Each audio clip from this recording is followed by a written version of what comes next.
Vincent?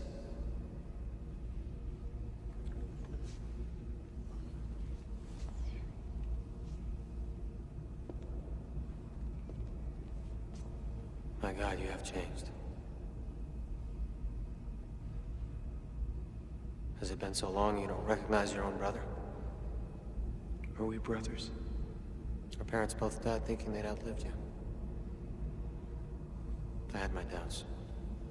What are you doing here, Anton? I should ask you that question. I have a right to be here. You don't. You almost sound as if you believe that. I committed no murder. You must be disappointed. You've committed fraud. Listen, you're in a lot of trouble, Vincent. I can get you out of here. Do you have any idea what it took to get in here? You've gone as far as you can go. You come with me now! There are still a few million miles left to go. It's over! Is that the only way you can succeed, is to see me fail? I'm telling you. God, even you are gonna tell me what I can and can't do now? In case you haven't noticed, I don't need any rescuing. But you did once. Well, you've got all the answers. How do you explain that? You didn't beat me that day. I beat myself.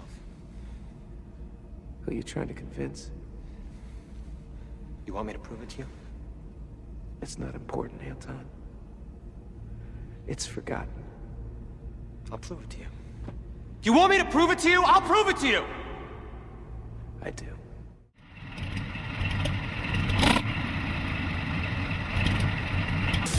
Well, I'm not a crook. I've earned everything I've got. Military-industrial complex.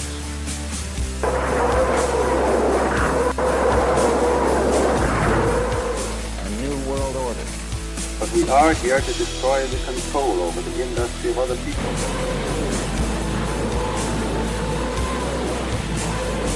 I did not trade arms for hostages. It's been time, dear.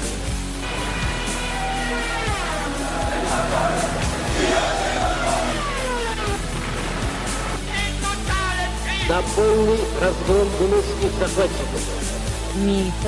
Myth20c podcast. Hello and welcome to the Myth of the 20th Century. Today we're going to be talking about eugenics, and we have a very special guest, Didymus, who has a very strong YouTube channel.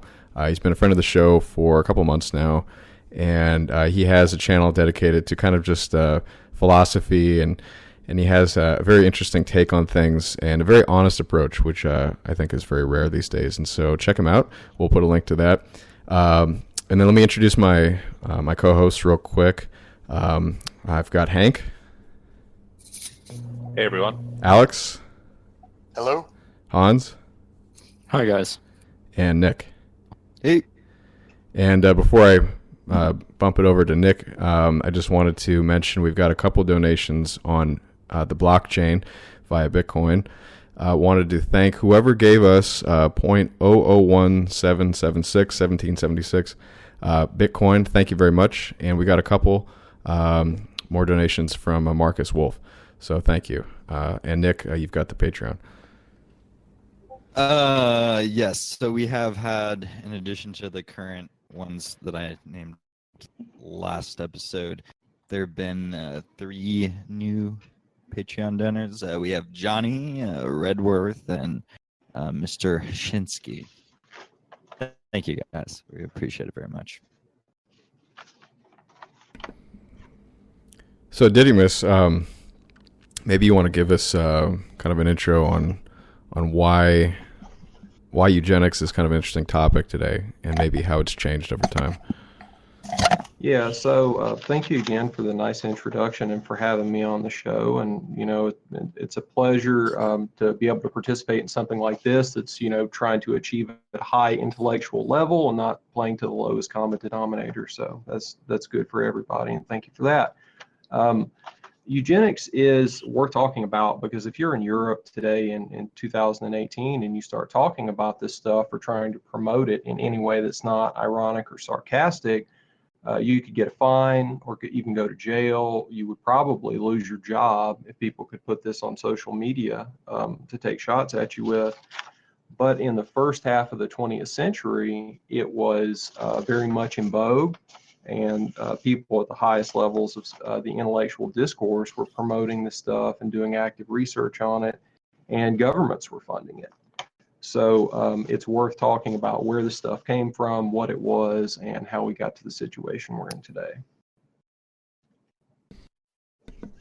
Yeah, I've always been very skeptical of kind of the narrative that's taught to us about eugenics. I mean, to me, when I remember being in school, they would sort of explain basically the Nazis did it and it's bad.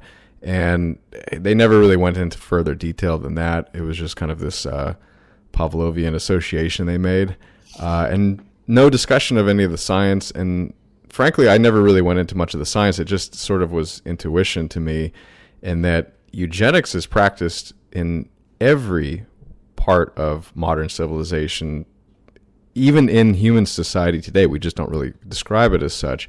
It may not be technically eugenics, but I would basically consider selective breeding is what essentially every species does with itself, even if it's not in a very industrialized or organized way. And essentially it's like, okay, they call it sexual selection as opposed to natural selection, which basically means that the opposite sex will try to choose the best member of the other sex in order to mate with, in order to increase the genetic quality of their offspring. Men are attracted to beautiful women for fertility reasons primarily, and women, and this is a generalization, are attracted to high-status males for resources, so that they can raise those children well. That's the sort of like explanation. Of course, it's more nuanced and complicated, but fundamentally, there's always this selection pressure. And I have this sort of complex opinion about what's happened, which I'll save for later, but that's sort of my first intuitive like understanding of this stuff, that it seems to make sense. And of course, it's always used in agriculture for selecting the best crops, and also for animal husbandry. But Nick, you were going to say. Yeah, I was going to say, I think it's appropriate to start with the stigma. I mean, I know that Alex's approach to it is similar to what you're saying, that effectively eugenics is an inescapable biological fact, that it occurs regardless of the correct opinions about the terminology. However, I think when people refer to eugenics as in a derisive way, it's state policy that they're referring to. What's horrible to them is the idea that the state would, somehow affect breeding choices, which of course with the Great Society, it obviously does as well. So but that's also where you get into what I guess we could talk about as well as the dysgenics. Yeah, if I could break in for Go ahead.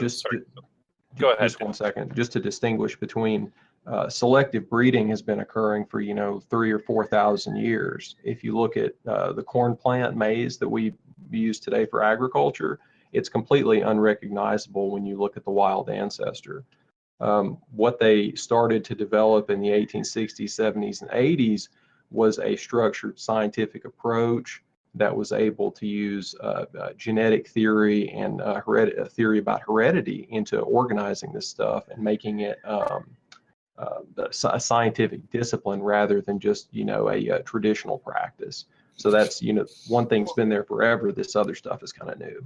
It would go back even to the dog, breeding wolves into dogs maybe 90,000 years ago. People have been doing it forever. That's sort of the way that it goes, is you always are doing this. Like nature wants there to be selection. There's always selection. There's no way to not have a eugenic policy. Like I was saying earlier, if you have a government, the laws are going to affect who breeds and who doesn't breed in the long term. Yeah, that's what I meant by Great Society, the influence of the welfare state. There was an article on the one of the sites that Razib Khan, one of the HPD Twitter guys, is associated with, GNXP, and I'll have to find the post, but it essentially went into a short history of the fact that particularly within Europe, there has been at least 20,000 years of immense selective pressure, and the societies that have lived within Europe have undergone selective pressure nonstop. Up till now, potentially, or the last maybe 100 years. There's never been an end to that immense pressure, whereas in other parts of the world it hasn't existed as much. And then, if you can go back to Neolithic societies and you can determine how did they avoid inbreeding. And they avoided inbreeding by essentially marrying off sons or daughters to a nearby tribe that was close to them, mostly close to them, similar to them, but wasn't their tribe. The eugenics have been around for a very long time in a maybe unsophisticated sense, but it's completely natural. These Neolithic societies, the Iraqis and the North Syrians and people in Eastern Anatolia, like they actually, many places they do inbreed deliberately, actually, to keep resources in families. Just in case HBD chick is listening and comes after us. The area of the world I was talking about was somewhere on the northern Eurasian steppe. It was not necessarily Anatolia or Mesopotamia. These these Neolithic societies that had no agriculture. They were essentially nomad tribes. So the Neolithic. Okay, well, we don't need to split hairs about Neolithic. Neolithic typically means a transition from stone-using hunter-gatherers to wheat farming non-hunter-gatherers. Okay. Yeah. Point taken. The way that I would analogize all this is taxonomics. Like, humans are going to mate and reproduce. Humans are also going to truck and barter and exchange and produce things. And what I see the kind of idea of eugenics as being is an attempt to align the forces of, I guess, biology or of reproduction more generally, of genesis, with human values or social values. And the analogy that I would draw is between that and, in an economic context, the idea of socialism, which is an attempt to align economic forces with human values or with the social values of that society. And, depending on the parameters of your society and how much you trust specifically the state and the state that you happen to have in your government, that by default, there's no way that I would be caught dead advocating for our current state to have control, or any more control, I guess, over either economics or genetics. But opinions, of course, can differ on that. Hank, what would you make of Hayek? Hayek was talking about something a little bit different, but he made the point that economists should, how did it go? Economists should be weary of the limits of which they can design, of the things that they can design. Like, there's basically limits. Absolutely. I mean, we'll get into this more as we get into kind of the technical aspects of this. But I mean, when you say eugenics, like the root of that word is genics. The modifier is eu, like EU, which just means good. Positive. It's like, what do you actually value? What do you think that you value? What are you going to claim that you value versus what you actually promote? And then what are the effects of that? Like, if you, for instance, look at dog breeding, you ruthlessly breed for some characteristic that has side effects. And we know from our experience with innumerable complex systems over time and innumerable governing apparatuses that it's actually extremely difficult to optimize some kind of broad spectrum notion of kind of like a general social good. Like, these kinds of systems are really good at ruthlessly optimizing. I'm sure if you put somebody in charge of it and gave them enough authority, like, you could get the tallest people that you've ever seen, and God only knows what else would be wrong with them. It's like the German shepherds, the American German shepherds with their bad hips, or the Ashkenazi Jews with their various genetic maladies, Tay-Sachs and those types of things. I think we should hash out the stigma question before we get into the technicals. Why would a materialistic and generally atheistic society stigmatize eugenics? Because it values the long term, and it makes, well, our society, it makes a value judgment. That some people are better in general than others. I have a different take. Well, as we know from the history, like, this began in England and then was carried to the United States, which was then, of course, picked up by Germany. But eugenics... If I can add... But go ahead, Nick. Well, eugenics in Germany was predated by eugenics in the United States. It was an English It's concept. a pretty clear genealogy there. So it's a Protestant thing, is what you're saying? Yeah. Well, can I sort of get into my theory about why it's not kosher these days? Okay. As Nick points out, it used to actually be big sort of popular policy in the United States. I think this was at the turn of the 20th century, going from the 1900s to the 1901, basically the 1800s to the 1900s, and it lost steam after the Second World War, it would appear, especially during the Civil Rights era, when there was obviously a change in the culture. And I think the origins of it were basically the United States was essentially two large ethnic groups. You had whites and blacks.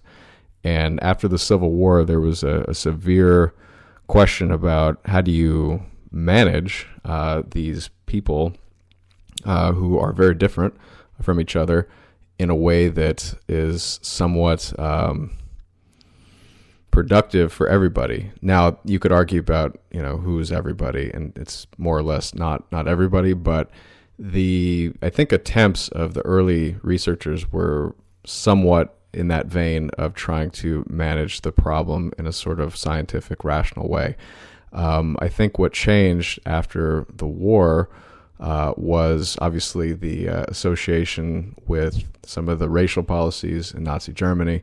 And I think also what happened was the United States essentially inherited the British system of world empire. And I think that was very antithetical to the sort of nationalist or more eugenic insular approach of managing one country versus managing the entire planet, which is composed of not just two ethnic groups, but countless numbers. And I think the politics that were sort of being worked on and the social engineering stuff that started happening in the United States after the war was basically we need to integrate rather than sort of exclude certain groups from other groups.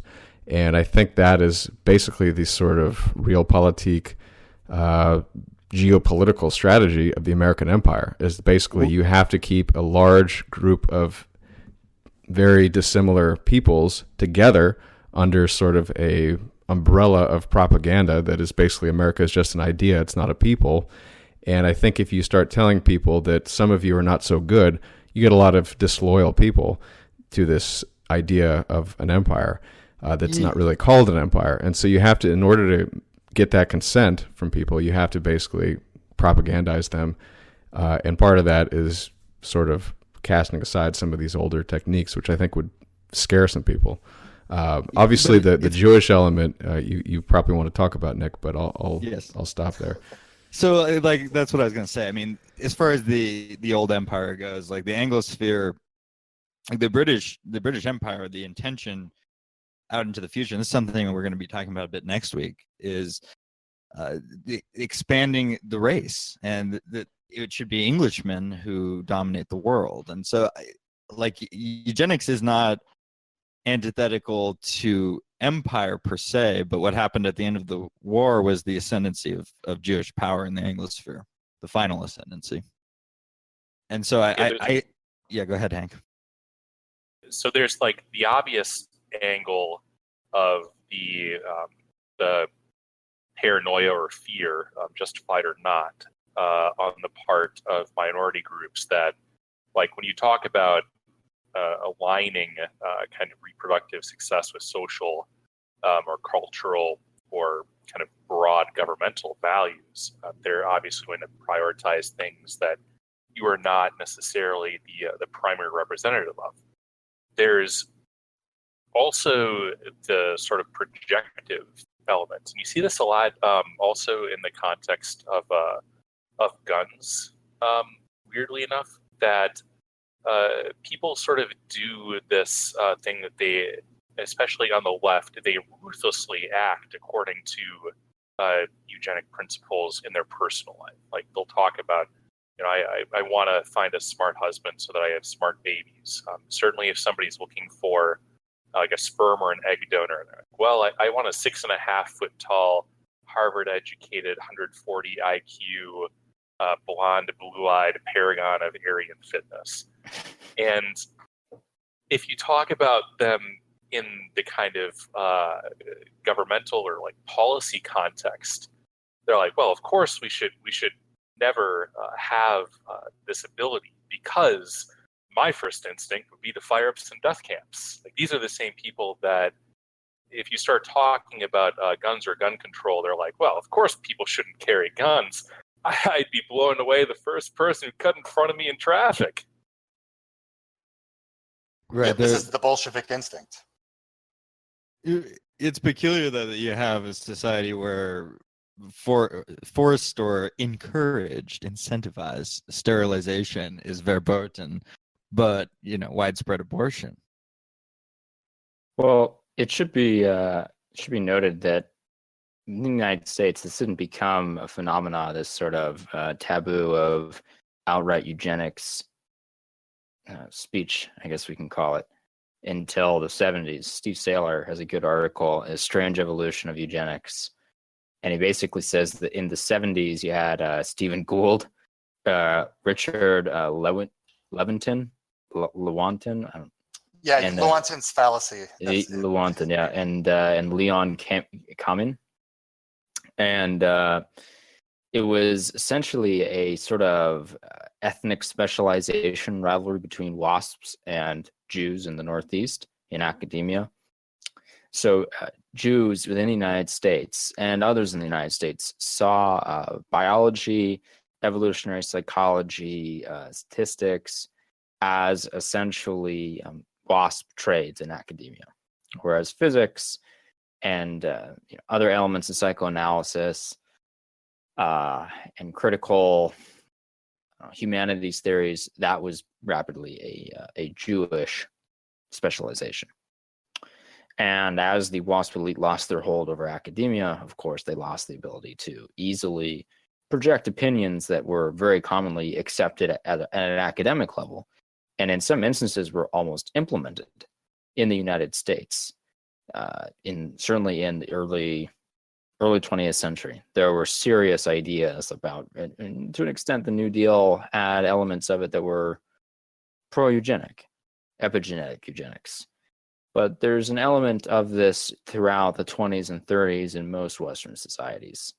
It wasn't uncommon. And then suddenly within the 70s, Saylor also writes that you start seeing the associations with the Third Reich. Eugenics is a Third Reich thing, and therefore we can't talk about it. We can't talk about how do we improve society as a whole on a genetic level. That's mismeasure of a man. We can't do that. Well, how about our guest, Didymus? What do you think what is your take on the stigma? Well, the thing that always gets brought up is if you're a eugenist, you must just want to kill retarded people, disabled people, or whatever your local subaltern ethnic minority is. And if you go back and you read what these guys were actually writing in 1909, 1912, 1920, like Leonard Darwin, for instance, has a really good paper from 1912 about this. He says that we don't need to worry about that. We need to worry about trying to get two people who are going to produce disabled children to not marry each other, but perhaps marry someone else. So in other words, exactly the kind of policy that our greatest ally in the Middle East pursues with people who get married there today, right? We all know about that kind of program.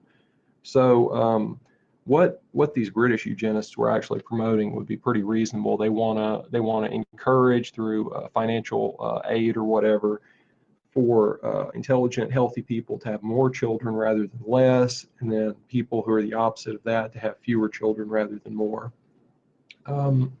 So I would just argue that the way that it's been presented to the public and the way that people are introduced to it and hear about it is just a total fabrication. They're hearing about the worst of the worst, which you could probably find for any subject or any policy, and they're being told that that is the start and finish of it. And we know why that's being done.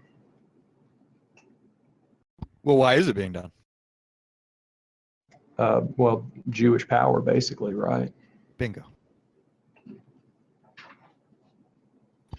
Well, I think that the reason is social control. I mean, whoever's in power is sort of maybe not to the point. Now, it may be true that the Jews have a very strong incentive to disincentivize people from wanting to pursue eugenic policies of the flavor that were previously pursued. But I think the origin of subduing this type of discussion, at least, let alone the actual practice of it, has to do with controlling the population in a certain way. So it's foremost, it's oligarchic, is what you're saying. Well, yeah, but the ruling class, what we're seeing is a situation in which the ruling class has a deep and abiding fear of the population. They don't want the best to be, brought up and helped nourished to the heights of their potential. And if you look at the pattern of how Jews formed their sort of political alliances in the United States, they did so with other minority groups. And I think if they were to position themselves on the side of eugenics, they would alienate those alliances. And I think that would be dangerous for their strategy. So I think on the surface, they can't support it. And they may actually do it in private, but they can't do it on the surface. Again, when we contrast that with the British Empire at its height promoting this kind of thing, it's because the elite still identified with the subjects, and they wanted the subjects to be an extension of the imperial domain. Right. It's very different. Of the world. The United States is not an ethnic society. It's basically a mixture. So it's basically whoever is in power is going to try to promote their group, but the exception seems to be the white people who don't seem to get that for various reasons. Well, there was previously a WASP ruling class, just like England. I mean, but that's what changed over the 20th century. Right. Let me, I can bring up something that Richard Lynn mentions in his book on eugenics, and I'll include a link to the PDF. It's hosted for free on Emil Kierkegaard's site. So you guys can all check this out. But he cites a man named Ronald Fisher, who was a leading geneticist at Cambridge throughout the early and mid 20th century. Very prominent guy, very good at what he did. And he wrote a book in 1929, The Genetical Theory of Natural Selection. He basically laid out the case as it was then for an inverse socioeconomic status gradient of fertility, such that the highest social classes had the fewest children, the numbers of children increased steadily with the climbing socioeconomic status. Fisher argued that centuries of social mobility had led to a concentration of the genes for intelligence and moral character in the higher social classes, and hence that their low fertility must entail genetic deterioration.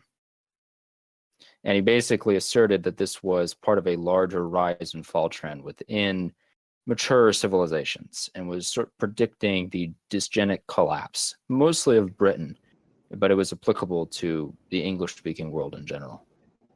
I don't know if I agree with that. That seems to conflict with what we know about the manorial system and the farewell to alms story, where it's really the middle class. You're growing a huge, huge middle class, and the middle class is this, bulwark of almost endless talent that you can draw from, rather than the upper classes. It seems to have flipped at some point. Galton's family, for example, he had like 7 or 8 brothers and sisters, but then pretty rapidly, this middle class or upper middle class went from having families of 8 or 9 children to having 3 or 4, and now you see where it is today. Like 1.2. Yeah, it's despicable, and I think that if you're coming up, well, they kind of already knew this. If you look at some of their statistical publications about birth and death rates from the 1890s, a lot of these guys who were paying attention could kind of see this stuff happening, and they were getting really worried about it. A lot of this eugenic stuff in particular in Britain was motivated by these changing birth rates and death rates. Like that's what Fisher was worried about, and that's why he had 8 kids, for example, because not only was he a eugenist by theory, but he actually practiced it in his own life. But Didymus, do you want to talk at all about Darwin or Galton and introduce that, or? Yeah, if we could just go back in time a little bit. So I think a couple of things might be helpful for, explaining why the British intellectual elite were worried about this stuff. In the 1840s and 50s, a guy named, let me get his name, Mayhew, Henry Mayhew, he was publishing these journalistic articles and then books that were compilations of the articles, and they were called London Labor, London Poor, something like that.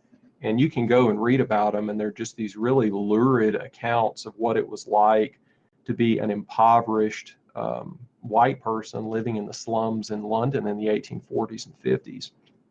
And it made for really good reading. It's kind of like reality TV or something like that today. But it also scandalized the British middle class and the elites because they had basically insulated themselves from all that kind of stuff.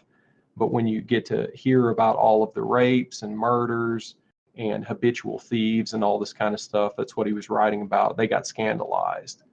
The second thing that happened, so that was the 1840s and 50s. In 1860, Darwin's Origin of Species had just come out and blown the lid off of this simmering conflict between aristocratic traditionalism and Christianity and these upwardly mobile professional people who, were more materialist and science-based.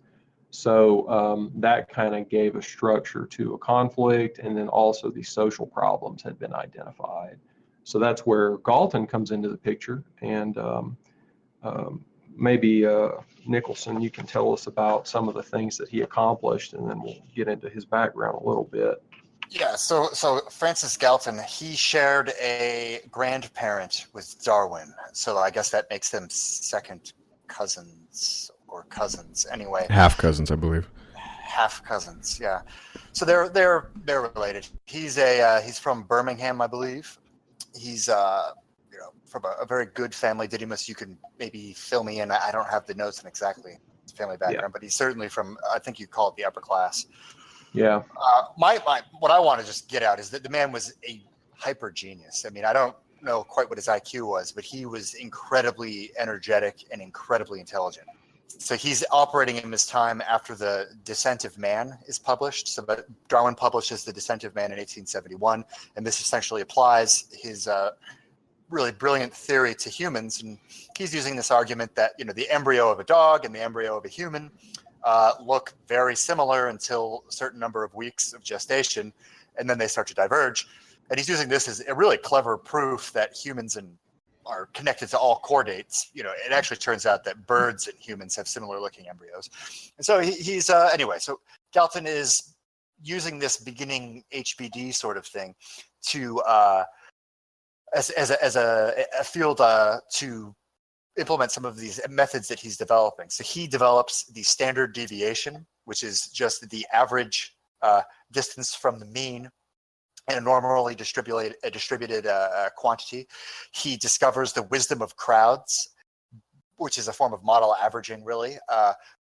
When at a county fair, he realizes that he gathers the data for people guessing the weight of an ox and finds out that the median guess is exactly the weight of the ox in question. So people are betting on what the weight of an ox is, and if you get the guy who's the closest, wins the ox or whatever. And he did all sorts of other mathematical things. He developed regression analysis, a simple form of regression analysis, which is, used in every single social science and many areas outside of social science. He develops correlation, regression to the mean, certain machines for illustrating why it is that normal distributions pop up so much. And then he was also running an anthropometric laboratory where he would measure everything he could think of about people. And then the last... Literally invented the questionnaire. I did not know that. What if you just ask a bunch of people and then you use that to build a data set? Like so many of these things that they seem, because we're accustomed to them, almost straightforward or obvious. Like the notion of just constructing statistical aggregates and then using that to make an inference, like that was a novel idea in the mid 1800s. So I have Galton to blame for these phone calls I keep getting. Yes. Yes. Well, someone would have discovered it earlier. I mean, the things he's discovering are like in the ether. You know, they exist, and he's just finding them. If I could comment on his intelligence and his personality, if I may, for a moment, I think he clearly is exceptionally intelligent. I don't know what his IQ would be either, but I think it's very fitting that his invention of that like pachinko-like machine that basically like drops balls through the top and then the balls sort of land in kind of like a bell-shaped pattern demonstrates the sort of normal curve. That is essentially like kind of how IQ distributions look, and so it's just very fitting that he would be involved in developing that type of statistics. But I also wanted to say about his personality and also his station in life that allowed him to probably achieve some of these things. Not to take away from his intelligence, I just want to sort of put some nuance on it that I think there's probably a lot of intelligent people out there, especially at that time, that simply did not have the ability to achieve some of these things. And what I mean by that is he was an heir to a wealthy family, and that allowed him the time and the freedom to discover a lot of things. And he traveled quite a bit, which allowed him to sort of, put a lot of previous assumptions, I'm sure, into question when you sort of have that empirical experience that I'm sure worked its way into sort of how he viewed the world and how he used statistics to try to help him understand things. Rather than thinking everything through, he actually tried to experience things. And I think that's a certain type of personality that's very curious. He was a polymath, and he was trying to do very different things. He did something, in weather. I mean, he invented the weather map, apparently. So I think that speaks a lot to his personality, in addition to his intelligence. I think that gets overlooked a lot when we talked about high-performing people. They just think they're intelligent. Well, no. I mean, they're obviously willing to work hard, and some of them also are open-minded. And these things are not measured on IQ. So I just wanted to put that in there. That's a great point. Didymus, I think later on in the conversation, will tell us about some adventures that Galton had in his youth. So he was not like your typical, chess club nerd or whatever, precocious youth are up to these days. He was getting his hands dirty, and he was traveling the world, certainly. And he also had the benefit of being born in arguably the most talented gene pool that's ever existed, basically England, before the dysgenic trends that the industrial age allowed to happen really got going. Two more little bits that I will throw out just to get through the accomplishments that really impressed me. So he did a lot of work on fingerprints. I believe, from what I can tell, he was one of the first people to be involved in fingerprint analysis. And then I think the coolest thing that he did actually was these face averaging things that you'll see online, like the average face for women in France, or the average faces for women in different countries or men in different countries. Yeah. You guys, everyone, I think people have seen those. So he was doing this. He found a way to do this using, early primitive photograph techniques. And he would find that, healthy people have an average way that they look that's distinct from ill people, and also that criminal people have a decidedly criminal, like he found the mean way that a criminal looks. So their physiognomy. Physiognomy, yeah, exactly. So he was an early innovator in that domain. And that's what I have to say about Galton. Yes, I'll get into his background a little bit, and then, we can kind of think about that, how that creates this person that we just heard about. His IQ is probably like 160, as best as his biographers could figure out, and that would mean that based on the population of England, he would have been in the top 500 people. That's So just about what Albert Einstein just for what it's worth, that's as close as I could come to an answer on that. He was a precocious child. He was distinguishing between different orders of insects like Coleoptera and Neuroptera at the age of 8. He's like correcting his dad, on which orders these beetles and lacewings belong to. His father was a Quaker who got rich selling guns. So he got kicked out of the Quaker church, but he kept showing up anyway. So that's kind of, these high performing people who, can't really help themselves but succeed. And if they, if selling guns is the way to do it, they're just going to do it, right? Well, selling guns in England in the 1820s, I guess, that's a pretty good business. Yeah, he got fantastically wealthy off that. He got so wealthy, in fact, that I don't think Galton really ever had to work a day in his life. Now he did work, but he didn't really have to. He was raised, partially at home, partially in boarding schools. He, learned 5 or 6 languages. But one of the things that interested me the most was at the age of 16, his father packed him off to the local hospital. And he basically lived in the hospital. And at the age of 16, he's setting broken bones all night because, some peasant breaks their arm, and they have to be drugged into the hospital to get their arm fixed. And they keep waking him up like once every 2 hours to fix a new broken bone. And then he's got to work on some patients who later die in the hospital. And then he has to participate in the autopsy. So at a pretty young age, he's getting, harsh exposure to the reality of the world. When we get into Spearman, I'll share some facts about that guy. But that's something that you see in this period, 1800s, well, really before the 50s, I guess, where upper class people are getting their hands dirty. I mean, can you imagine, like, I don't know, think of some rich man, his son working in a hospital setting bones at like the age of 16? Unbelievable. Yeah. Maybe it's for the best that they don't. I don't know. Like one of Obama's daughters or something trying to work in a hospital. Right. Instead of some cushy internship with who was that guy, the Me Too guy? Harvey Weinstein. Yeah. And so he's a precocious kid, and at 16 he's also in charge of the dispensary for the hospital, so all the drugs, right? And since he's got this very inquisitive mind, he just starts out at the beginning of the registry and starts taking every drug in the dispensary one by one to see what their effects are. And he gets to see before he finally finds something that's got him spraying from both ends at the same time, and then he ceases that experiment. But he sends his sister home a package of tooth powder, and I'm pretty sure that's cocaine. Maybe somebody could correct me on that. Yeah, that's Would that be right? Yeah. Yeah, it's a topical analgesic. So. Yeah, so that's some stuff. He almost gets killed at the age of 18 because he's on a bridge and a steamboat hits it and he falls in and he's getting his head cracked by the paddles and getting pushed underwater. But he lives through that. He basically bombs out of college. He's one of the most top performing students in his class, and he's doing mathematics. Cambridge, I believe. I think he's at King's College. No, I think he's at Cambridge. But anyhow, he bombs out. He has a mental breakdown. He can't handle it. And from that point on, he pretty much abandons any hope of having a single career, either with the government or in private medical practice. And after his father dies, he pretty much just travels all over the world for about 15 years. He goes to it. Go ahead. I would say he had a great quote. It's on his Wikipedia about the thin line between madness and genius. So I think he was someone who struggled to stay, with 2 feet on in this world.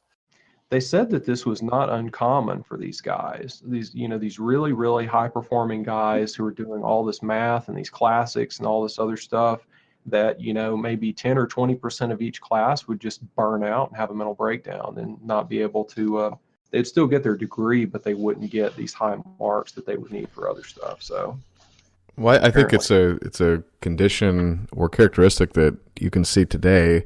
The only person that jumps to mind off the top of my head is Michael Crichton, who was not insane by any stretch of the imagination. He didn't seem to be chronically depressed, but he did speak about the alienation he felt as being a very precocious and intelligent person. I think he had a very high IQ.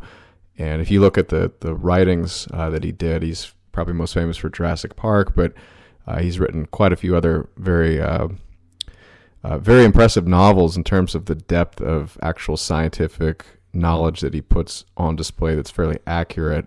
He had I think a medical degree before he became an author, and the Andromeda Strain demonstrates that probably most clearly. But he was also 6'9", and he just sort of was literally a league above most people. And so I think he turned to kind of writing because he could sort of enter his own space and feel more comfortable there, because he was almost peerless in terms of the types of people he could meet. I think he was married multiple times. And so that sort of really genius level IQ just makes you, I think, very lonely, because you just don't have that many people who are really that impressive to you. It's kind of just, you just rather just think on your own. He wrote Jurassic Park in one long go. He just rented a hotel room and wrote it out. I don't believe that, but I mean, in general, genius does not suffer the imposition of structure by its inferiors. And his father was trying to get him to become a doctor, but he just, he refused to do it. And as soon as his father died, he takes off. He goes by himself to Istanbul, to Athens. He ends up in Cairo. He goes actually all the way down to Sudan. He ends up in Khartoum, has a bunch of adventures down there. He's got a death wish. This is a guy who will, climb a mountain, walk across a really narrow precipice, who will walk into a cage with a lion, who will go into a place that's full of malaria. He really wanted to cross the Dead Sea on a raft, but he had gotten VD from a hooker in Syria and was too sick to do it, and it probably saved his life. There's got to be a Taleb joke in there somewhere. Yeah, I was about to make a Taleb joke. So I think that's and then finally he had an adventure in modern day Namibia where he wanted to accompany this expedition to capture specimens, flora and fauna down there, but it ended up with him riding an ox into the hovel of a local, tribesman who had already threatened to kill Galton 3 or 4 times. So he rides in there and says, now I'm telling you what to do. I'm in charge here. So, this is a guy who just can't really seem to be satisfied by normal things.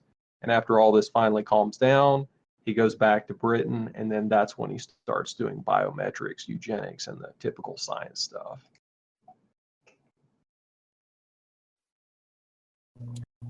Yeah, do we want to talk about kind of some of his core insights that are relevant for the kind of population genetics and regression analysis? By all means, go ahead if you know him.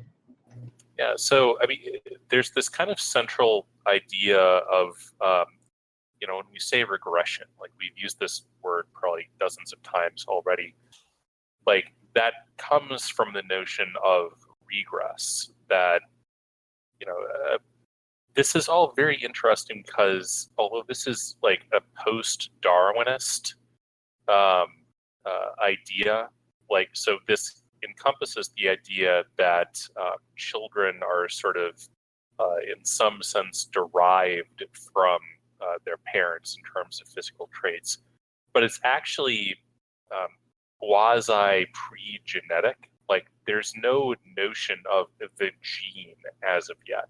The kind of specific model of, okay, so in some sense, there's like some mixture going on into the kid. That's all well and good, but like, what qualifies this? Like, what's the impact of each trait, to the extent that there's even an idea of a statistical distribution at that time? Like, what distribution does all this stuff follow? None of that is at all clear. And at the time, you have like a dozen different kind of models of natural selection and inheritance going on until we sort of definitively establish on a basic biological level what's going on. But one of the things that he's very well known for is this idea of regression to the mean.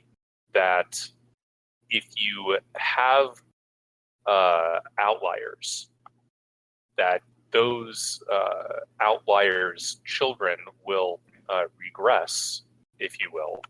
They will exhibit regression to the population, much in the same way that, okay, so if you look at the far left hand of one of these pachinko machines, if you look at, 6 levels up,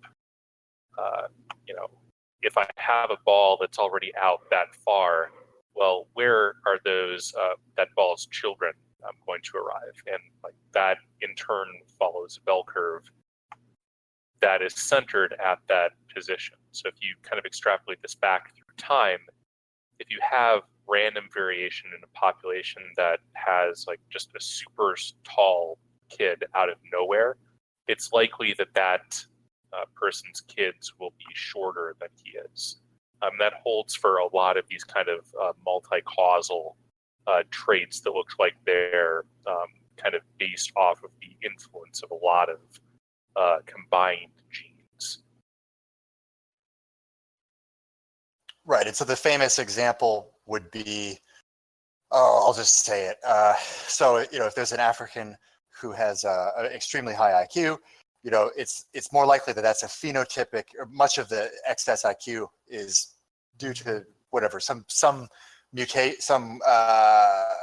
deviations from the genetic plan that results in a high IQ. Whereas if you have an Ashkenazi Jew or some sort of Indian, high caste Indian, these subpopulations that have very high genotypic IQs, it's less likely that that's a fluke, and it's more likely that it's just coded into their genome.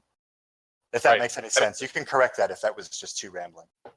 Yeah, that's essentially correct. I mean, there's all sorts of kind of quasi-Bayesian clarifications that you can do to that. Like, I mean, I don't know how much we really need to go into the whole strictly statistical rabbit hole, but suffice to say, if you're choosing who to marry, for instance, you don't want to just look at them. You want to look at their family. So the population that we're talking about, you only have so many ancestors, and it's not like, just because 2 people happen to be in the same state population or something. That's not the population we're talking about. We're kind of talking about the kind of all of your ancestors put together, mixed with all of your potential future spouses. So if you're trying to figure out who to marry, who to date, and you're really, you're a very short person, you want to make sure that your kids are above average, you don't want to marry the tall girl with short parents. You want to marry the short girl with tall parents, tall grandparents, tall great-grandparents, and so on down the line. Tall siblings, yeah. Exactly. I think that's a great way to summarize that. And if I can offer a transition to maybe where Galton was, I think, thinking in terms of eugenics, and I don't know much about how he saw policy affecting that, but I think he was just thinking abstractly in these ways.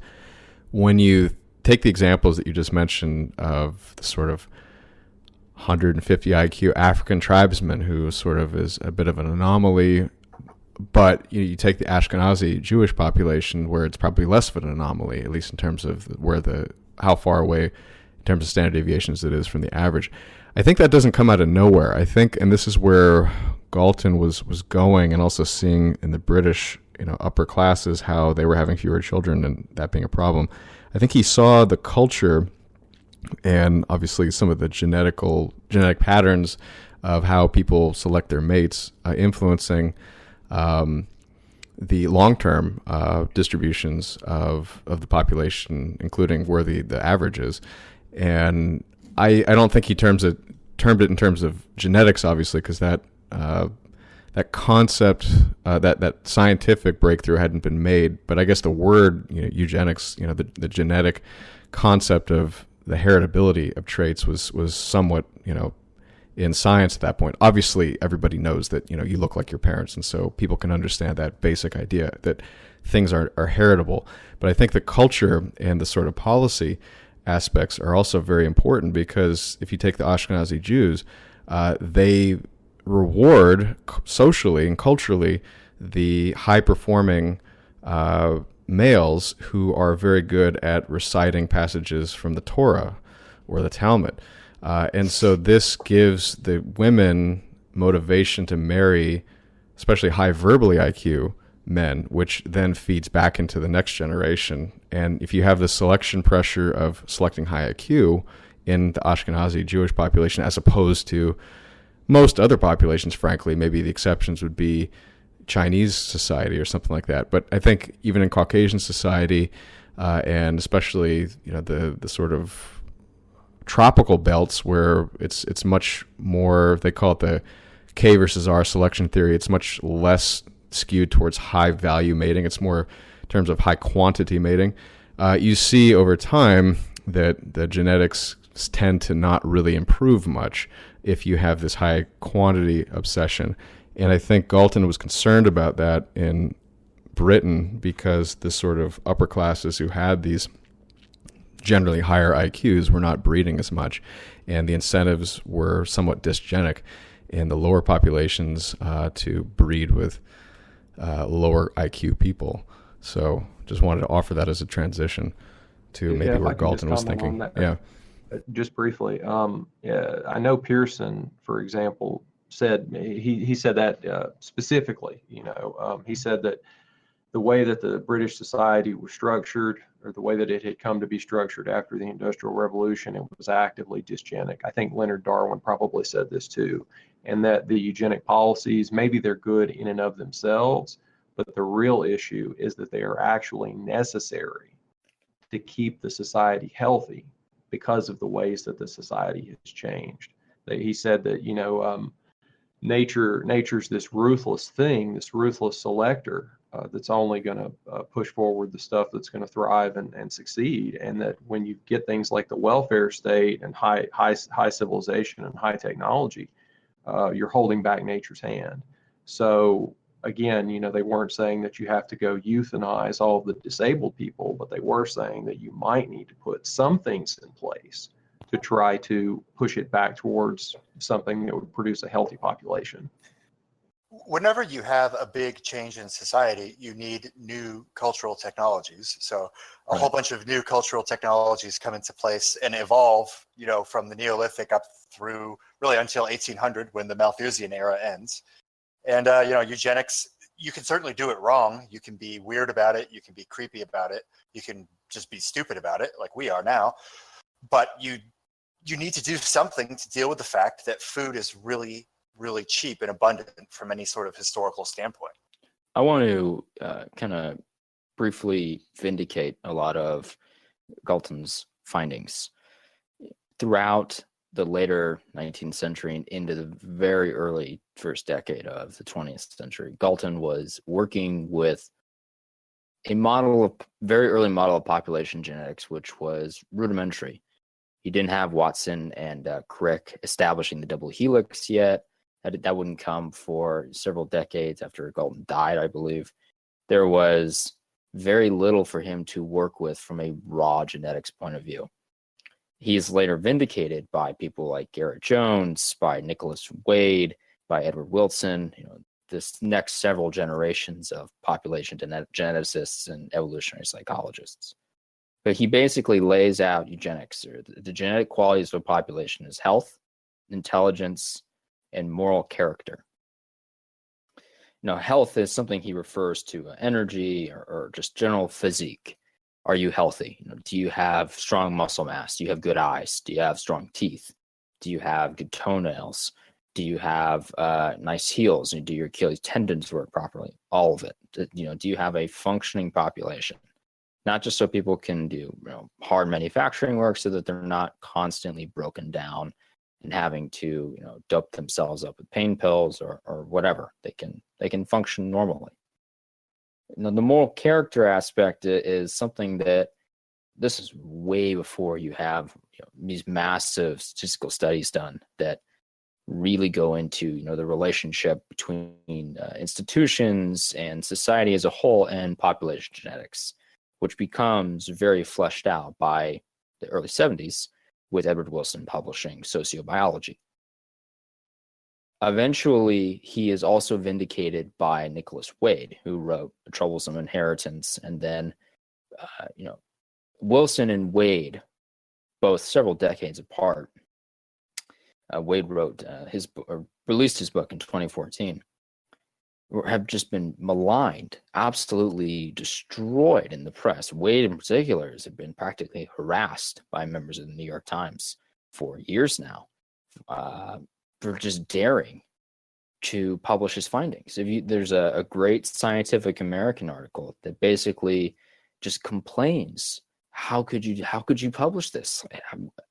What nerve you have for disclosing this information? Yeah, wow. There's going to be a lot more of that as more of these models that can predict IQ from a genome, or even the work that David Reich has been publishing. And Nicholas Wade is at that point, working with over a century now of real population genetics after Galton sort of had his twilight years, real statistical studies, real mathematics, and just an immense amount of data, coming to the same conclusions that Galton did, just through intuition, and slowly working through big questionnaires and studies and basic physiognomy and analysis of human behavior in England.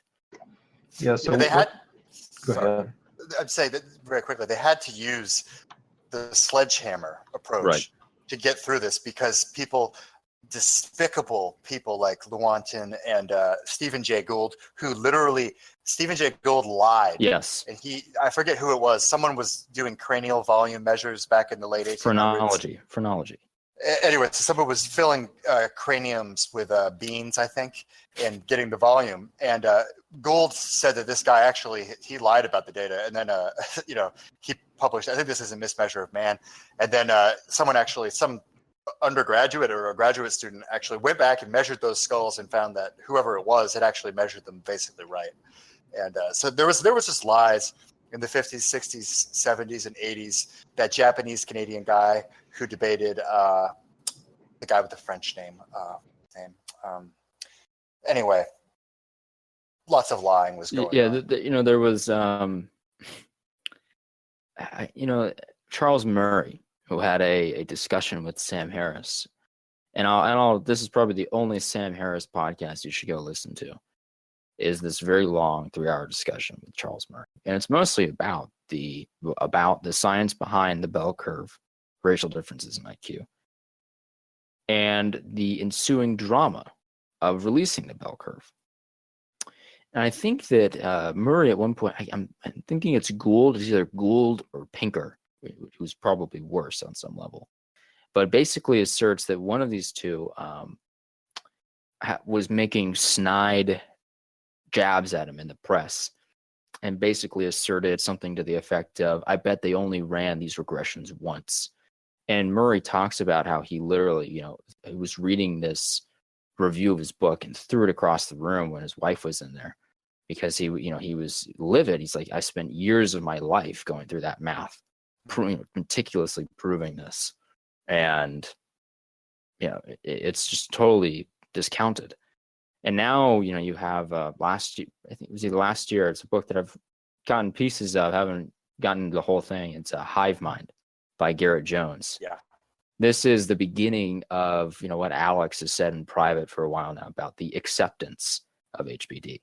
More recently, there was the long New York Times piece. I'm sure many of our readers read it, and we'll be sure to link it, going into human biodiversity, that racial differences, it can't be ignored anymore. The archaeology, population genetics, it is way too comprehensive at this point. It's way too data driven to ignore. But Garrett Jones, the acceptance of Garrett Jones was the beginning of this trend. Now, Garrett Jones doesn't assert race at all. Garrett Jones is basically just saying, just maximize your IQ. Is that how he gets away with it? That's how he kind of gets away with it. And he relates it to things like smarter groups are more, and these are true. These are real observable phenomena within genetics are population genetics. Smarter groups are cooperative.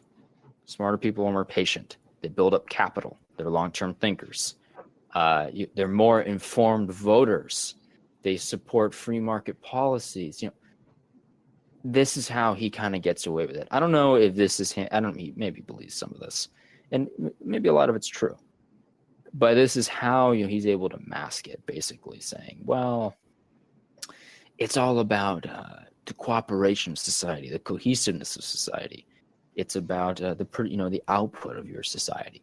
That's what you should be focusing on. So you should maximize IQ. We could also say here, though, that a lot of these subpopulations that are very high ability, some of the South Asian ones, certainly East Asians, and certainly some of the groups which have been endemic to the Western world since the Roman Empire, they're really high IQ, but they're not necessarily actually that cooperative.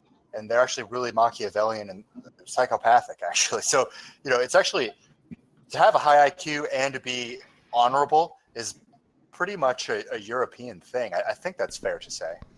I'd put Japanese in there. Yeah, Japanese. Exactly. Yeah, this is what I mean about like ruthlessly optimizing for single metrics. Like it's extremely questionable whether we have quantitative metrics for a lot of the things that we really deeply care about as a society, or just personally. No need to kind of aggrandize it too much. Certainly, if you optimize for things that are optimizable, like let's remember that a lot of these tests and metrics, like there are a lot of groups who spend a lot of time and effort optimizing for things like the SATs that end up not corresponding to the underlying quantity that they're supposed to be measuring. Right. Did you have something to add? Yeah, a couple things. Like if we go back a little bit, the way that Galton and Carl Pearson both were accumulating, massive amounts of biometric and anthropometric data, they were doing that because they knew what they were looking for, but they didn't quite know how to do it because they had a basic working theory of genetics, but they didn't even fully accept Mendelianism. They didn't have all these concepts of genes and dominance and these things that you really need to figure it out. So they were just kind of brute forcing it by collecting just mountains and mountains of data. Mm-hmm. And since they knew what they were looking for, they were still able to more or less find it. It was just extremely inefficient. And I think that you were saying that these guys have been vindicated now that more advanced methods have come along, and it's because they were right. It's because they were being honest and truthful, and they were looking for the truth and letting science take them there. And all of these roadblocks that have been thrown up have basically just had the effect of slowing all this stuff down and covering it up and obfuscating it. And all these really execrable people like Gould and all these others, they can cover it up and everything, and they can lie about people. But at the end of the day, the truth is the truth. And if you can't talk about race and you're just going to talk about all these other, code words that might actually correlate with race and ethnicity and everything, and if that's the way you've got to do it, they're going to have to go that way eventually. But I just don't see that as like a long-term sustainable strategy for this group of intellectuals with a bone to grind, an axe to grind. To what extent do you think that the managerial class has accepted some of this stuff? Because we see, of course, for example, the promotion of miscegenation, and there's non-biological explanations for why power would, or at least in the logic of power, why they would promote this. I mean, it severs the roots. However, they are also looking for the most compliant slave class that they can manage. So do you think that there is sort of an esoteric element here where they do internally accept the stuff and even apply it? Well, I'm not sure. I was talking to somebody about this the other day, and we couldn't really make headway on that issue. It's kind of hard to understand how these people think because we don't think like them. We just don't. And that's partly why all the social programming and social engineering has been so effective, because it's kind of hard to put ourselves in the position of a group of people who just, wants to create these magnificent structures of lies and untruths. But I mean, I guess I just see it as they've got a few people that they bought off. They've got a false view of the world, and the ultimate goal is, or the method by which they want to accomplish their ultimate goal is the deracination and the suburbanization and all that kind of stuff. So I think the miscegenation is just one more part of that, to just break people up and keep them from forming any kind of from taking advantage of any of their cultural or social technological methods of challenging power. In fact, it's complicated, but I would propose that one of the reasons we see so much miscegenation propaganda, and usually when we're seeing it is in advertisement. I guess maybe in TV shows as well. I wouldn't know about that, but it's because if you have a mixed race couple, then you can be insulated from accusations that you're racist. Like, it's just not going to come up. Yeah, I've been on I'll just say I've been on the other side of some of that messaging, and I can tell you that it's not all of it a grand conspiracy, and I think to an extent there's fragmentation. It's a bigger market, right? Right. So there was a recent article in American Affairs Journal on the effects of low-skill immigration, and your average employer across many different sectors of industry, regardless, arbitrary of company size, are race realists. When you sit them down and you're like, this is all confidential, just be straight with me. No, if you got to make a hiring decision, give me a break. Right, I mean, if you actually own the business, they have to know. So your average business owner is not in on this, and in fact, they are, for better or worse, and some of it is not necessarily very kind to whites, and for various reasons, I think. But there is a real sense that race and intelligence and the correlation therein, even from a layman's standpoint, these guys are not population geneticists. They're working at the same pace that Galton was working at. They're basically looking at their day-to-day human interactions and drawing conclusions. They're not, they're not spending 3 hours going through HBD Twitter every night and really getting deep into the answers behind this recent theory on 13 new genomes that were sequenced. Now, from a marketing standpoint, I think that a lot of that is signaling. And, obviously the two don't always co-align. But that doesn't mean that, something, if you look at, the reason why Garrett Jones' book, Hive Mind, was accepted, it's because it looks at all of these things agnostically, and just says all you have to do is maximize IQ. You don't have to maximize cultural cohesion. You don't have to worry about, traditional class structure and why that actually probably worked and was actually eugenic in a sense, or lightly eugenic for the majority of the West's, or your Western Eurasia's history. You don't have to look at any of that. You just look at IQ and a few other factors as something to maximize. It essentially becomes a maximization problem. It just becomes a problem of systems engineering at that point. And everything else is removed from part of the larger cohesiveness of society. That's kind of why it's hard to determine why are these people doing certain things. I don't think that there is much of a plan. I think that different interests are acting strangely sometimes, and that's why we're getting the results we are. Well, I think there's at least two major groups that are on the side of amalgamating the races together. I think on one hand, you describe the sort of you actually maybe there's a third group, but you describe kind of the small business owners' incentives to basically just not get in trouble with the sort of authoritarians about keeping quotas up. But I think in practice they understand that they're directly affected negatively if they have to make a hiring decision based on a quota. But I think larger corporations, and this is one of the two groups I was going to mention, are kind of in bed with the sort of other group, which is the sort of government / oligarchic rulers of the empire, and they are kind of so insulated from competition in a sense because of their size and their collaboration with the government, in my opinion, that they feel like that it's in their benefit to the business people, at least, to have more buyers of toilet paper, as Alex points out, Steve Saylor says, and cheaper labor. And I think the government and the sort of elite political class view the voters in a very similar way. They want very docile, very low-informed, very manipulable people to basically just do what they're told through mechanisms of the media and manipulation of the political system. And I think they're both sort of the imperialist mindset in a way that is different than perhaps what the British used to be.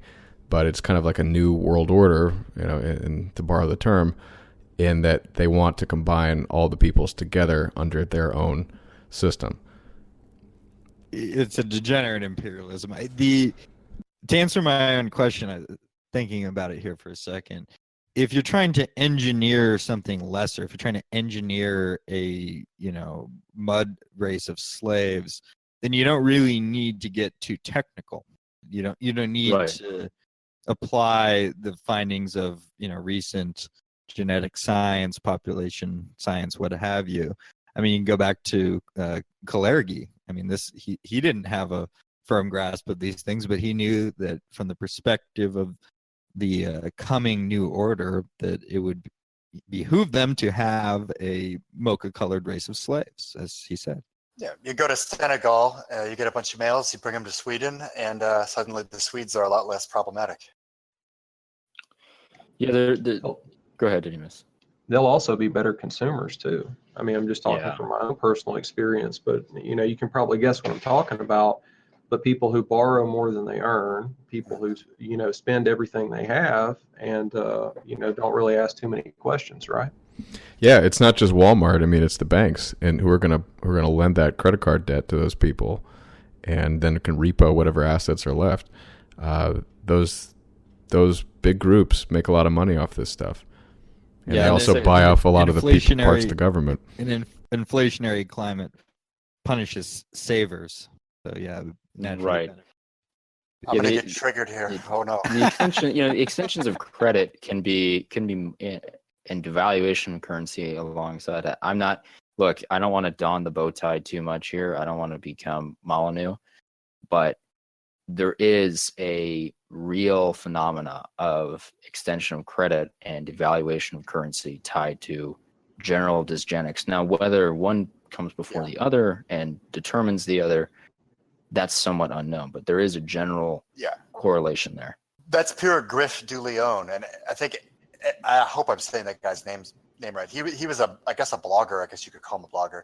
He had a few articles put out in like 2005 or so, where he was essentially showing that he came up with this idea of smart fraction.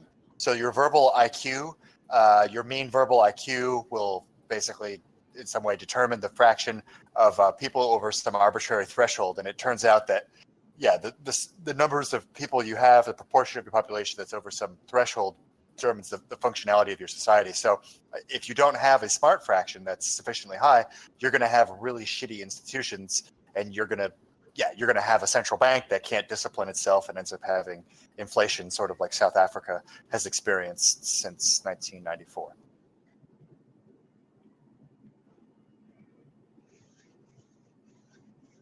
And in general, what we were saying earlier, I think that is true, that the people who are most profitable for banks tend to be the subprime borrowers, because those are the people who have nowhere else to go to, and so you can charge them high interest rate. Oh yeah. I mean, I want to bring something. This is something that I brought up when we did our farewell to alms episode last year. I think around this time last year, if I remember correctly, around early May. And there is a great page, kff.org, Births Financed by Medicaid. If you ever want to think about gaze into the abyss. Yeah. if you really want to gaze into the abyss and lose all hope and go full accelerationism now, just visit this page once a year and look at the findings released from the previous 2 years. That's what's so stupid about this oligarchic plan to, dumb down the population. It's like, yeah, it'll work. It'll increase your profits like next year and maybe 5 years from now, but you're going to destroy civilization. Like, Brazil. I think that's what the system, though, and this is not anything that like is run by an individual or even an oligarchy. I think it is basically an emergent phenomenon of our current capitalist system that encourages the type of people who are basically close to being psychopathic, who rise to the top of these organizations, whether it's government, military, corporate, doesn't matter. Yeah, all of them. They have to be ruthless, and the system rewards them. So honor is not really rewarded in our society. It's basically, can you get results for your little clan? And it's a lot of it is profit oriented or power oriented. But those types of people have to step over a lot of other people, and so I think they're long term. They don't have patience, basically, and so they're willing to slash the forest down, clear cut it if it gets them a quick profit. I think that our system rewards that stuff, and I think we shouldn't be surprised when we see the results that we have. And we, the little people, what the hell do we do? It's a tough one, but I think this is a phenomenon that is emergent, and it's stupid in the long run. But they're making off with what their sort of personality is happy with. They're getting that fast car. They're getting that new horribly built McMansion, whatever it is. But these types of people are rewarded in our system, and I think that's who's running our nation and our empire. It's a bunch of psychopaths. Absolutely. It's important to mention that average fertility is actually U-shaped right now. So the middle class, has absolutely terrible mean fecundicity. Once you hit the top 1% or so, though, it actually increases dramatically, and the correlation between marginal income and marginal additional kids is actually positive once you hit that level. Donald Trump Jr. Right. Yeah, 5 kids. Yeah. Look at the Trumps, the Buffetts, the Musks of the world. Yeah. But that's not enough to maintain the smart fraction, though, is it? It depends. If you have a very automated society where you no longer need as many managers between you and the underclass that's kept carefully segregated from you. Okay. I mean, I don't That's think why that it's that's why robots are going to be important. as conscious as that. But I mean, one of the, I'm kind of a Niccol fan, and one of the things that he emphasizes a lot, or I guess he used to back in the day, was that biology is not your friend. Biology does not necessarily correlate good things with each other. It doesn't reward virtue. And it's entirely possible that this is just a general failure mode of intelligence in general, that you have kind of a mutual separation and hollowing out of the middle. It's entirely possible that intelligence per se, or any number of things that we value as a species, is just not a generally good strategy to kind of anthropomorphize it, but that it doesn't actually lead to having a lot of kids. It doesn't self-propagate in important ways. That's totally possible. Yeah, trees don't grow to the sky. Question, not a value question. I mean, how many geniuses failed to reproduce? With the Tesla had no children. Galton did not. No children. Now, the Didymus made a good point that may have had something to do with his adventure in Syria. Yeah, he was married for 43 years. I mean, if he had some kind of lost his reproductive power due to the infection. Oh, he did. Okay. Yeah, that's some real skin in the game. Yeah. No, but it's an itchy skin in the game. even these guys talked about this issue. They would give these big lists of all these, geniuses and famous guys from history who didn't have any children. And then they would give, other lists of guys who had, small numbers. So, I mean, they recognized this early on. It's really kind of an issue of how assortive is the mating. If all of the highly intelligent people are getting together and having small numbers of children, you really are going to deplete the distribution of intelligence in your society. And Charles Murray talks about that in the bell curve. Like if you were in Iowa or something in the 1920s, you weren't going to get shipped off to Columbia or Harvard or something like that. You're going to stay local and you're going to marry somebody, and the distribution of those genes is going to just keep somewhat more distributed in the society instead of getting concentrated and slowly chewed away by a low birth rate amongst these kind of people. Murray's own father, as he used that example, his father was extremely intelligent, but there was nowhere for him to go, so he stayed in Iowa. Well, let's try to explain why the concentration of the intelligent people actually produces a phenomenon, because you're sort of implying that basically if they're not all in one city, that they'll reproduce more quantity, right? Maybe the quality per child may go down if they're breeding with less intelligent people, but it's sort of like, where is the sort of what are those two opposing things, the quality and the quantity? What is the sort of drift over time when you have those two choices? You go to the concentration, the Ivy League of intelligent people versus just staying in your local town. It would seem to be that I think his thesis is arguing that the distributed one produces more high quality IQ quantity over time, at least. But why is that? That's what I'm getting at.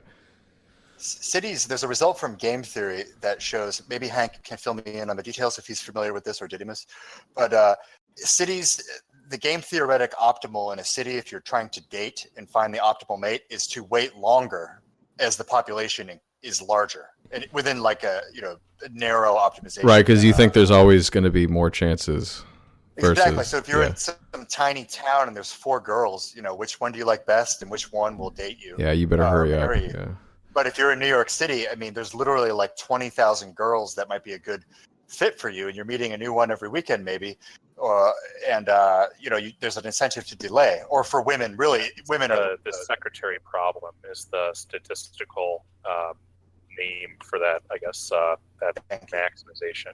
But there's also a social dynamic at play where the increasingly winner-take-all dynamic of a lot of aspects of our society, notably the kind of superstar phenomenon in a lot of professions, where the top 1% of best programmers or best filmmakers in the world essentially end up capturing all of the rewards of that profession. That also incentivizes lower fertility, this kind of maximally K-optimized, where you can't have kids because your career is very important to you. So you wait until you're 35, 36, 37 years old so that you can take your kind of maximal swings at the piñata in an attempt to really make it. And of course, it helps a lot if you're in a 2-earner household. If your wife can help you out professionally, so she's also delaying childbirth, and so you end up with this dynamic where, in increasingly high-powered urban area, I think it's Spandrel who calls Singapore in particular an IQ shredder. Yeah, because smart people move there to make it big. They spend 80 hours a week trying to make it big. It's 40 years old. They've made it big, and now maybe they can get a kid, and maybe two. It's like the beginning of Idiocracy. Yeah. I'll throw a white pill out here. This is that the Logos always wins, and or Ganon, if you will, however you say that. Non. Thank you. I can never remember that. This is like statistically validated. Audacious epigone. Audacious epigony. Epigony. Thank you. He has shown that the sort of flyover middle class Christians have above placement fertility, and the Mormons also have above replacement fertility. Go into any Latin mass, and you will see loads of high IQ people, reasonably high IQ people with big families, dressed nicely. So there are castes, perhaps, within the United States at least, that are breeding, that are high ability. And I would say that it's not that we're post-Malthusian. I would say there's an extremely high likelihood that we're pre-Malthusian. There's really only so much subsidization that you can do before bad things start to happen. And as they say, hard times create strong men. I wanted to throw in the feminist component to the drop in birth rates. I think the geographic argument that we just made is actually really interesting because it's often overlooked. But I just wanted to reiterate a couple of arguments or theories that point to why we're seeing this drop in reproduction. And this is a quote from Isaac Asimov, who saw the foremost problem in the early 20th century as overpopulation, which I don't necessarily disagree with, but he seemed to overlook the dysgenic trends. But anyway, I'll let him speak for himself. In the world of the 21st century, in order to keep the birth rate down, we're going to have to give women interesting things to do that will make them glad to stay out of the nursery. And the interesting things that I can think of that we give women to do essentially the same as the interesting things we give men to do. I mean, we're going to have women help in running the government, science, and industry, wherever there is to run in the 21st century. What it amounts to is we're going to have to pretend, when I say we, I mean men, we're going to have to pretend that women are people. Yeah, Asimov, God, in his personal life, there's a lot of anecdotes of him Weinsteining his way across the tiny female contingent of science fiction fandom. That's weird and gross. I don't know, guys. But just hear the sort of two-facedness nature of this whole thing. It's like we're going to help, we're going to liberate you, but meanwhile we have an ulterior motive. They're not even keeping the population down. That's what's so crazy about it, is that like we could have, the United States has just under 1% population growth on the average for the last 30 years, something like that. We could have done that endogenously, you know? It wouldn't have been too hard to do that. I could think of some pretty... But it's not a goal. It's not a goal. The goal is growth. The stock market must go up and to the right. Well, but I mean, it clearly is a goal. They want more people, so they're bringing them in from Latin America, from Africa, and the Middle East, these places, China. But we didn't need to do that. Like, we could have had a deal with the oligarchs where we will breed like rats, and we'll borrow money, and you can fleece us, but you don't have to destroy us. But we would challenge their power, you see, if they don't destabilize the society by bringing in all of these people who have nothing in common. If there's too many of us, it's a problem for them. Well, the heirs to the sort of right-wing conspiracy tradition in America, the John Birch types, they reconcile this with the suggestion looking at things like UN Agenda 21, I believe it is. Oh, God. This is the immigration and the encouragement of, breeding by the lower races is a prelude to some kind of massive depopulation campaign. Just throwing that out there. Yeah, I mean, I've heard. Well, Kissinger and his friends have talked about that somewhat openly. There's plenty of documentation from these types of, Bilderberg, Club of Rome, etc. To that extent, I mean, people were talking about automation earlier. I don't necessarily disagree that like having 2,700 billion people on the planet is a bad thing. I mean, there's limits to our resources and our just quality of life. When you have that many people, but I have a big issue with the composition of the population and the trends we're seeing. That's the problem. And I think that's the disagreement too, because there's a certain element of the oligarchic class that, as Didymus points out, wants us destabilized, and part of that is seemingly to make a dysgenic slave class. They never term it that way. They probably don't even think of it that way for the most part. But well, they did in the past. They did term it that way with Kalergi. Well, yeah, but I mean, if you go into these sort of NGOs these days, they don't talk that way, and I think they've internalized it to their own brains that sort of language and even thinking it to themselves is probably, not allowed. And I think they have euphemisms that they have internalized, that they sort of, we want to have progress and we want to give equal opportunity and all this nonsense to all these other peoples. And I think that's the way they think of it. They don't believe this stuff. It's means to an end, and the end is power. But there's a few that don't, but I think the majority of them probably do. Don't matter. Right. I mean, they're just functioning. Yeah, no, exactly. They're pulling the levers on the machine that's run by or owned by somebody else. Yeah, Brzezinski not too long ago said something to the effect that in the 20th century, it was easier to kill a few people, but we're getting to the point where easier than to kill a few for political ends is to kill massive numbers. I can't remember the numbers he gave. I think he might have said billions, but I can't be too sure. Why won't you let me kill more people, Goyam? It is very important.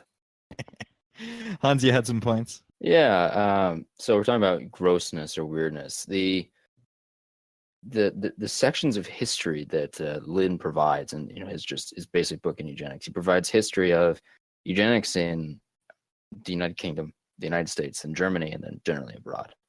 But those three in particular, it's absolutely I think it's funny. I was laughing earlier today reading parts of it. How strange a lot of these geneticists were, especially in the United States, from the period of 1905 to about 1939. So there was a guy named Hermann Muller. He was one of the most powerful geneticists in the United States and in the world at the time. So he looked predominantly at the effect of X-rays increasing the number of genetic mutations, and he won a Nobel Prize for that. He had a general theory that pollution in society, that industrial pollution was creating dysgenics through increased mutation and increased genetic.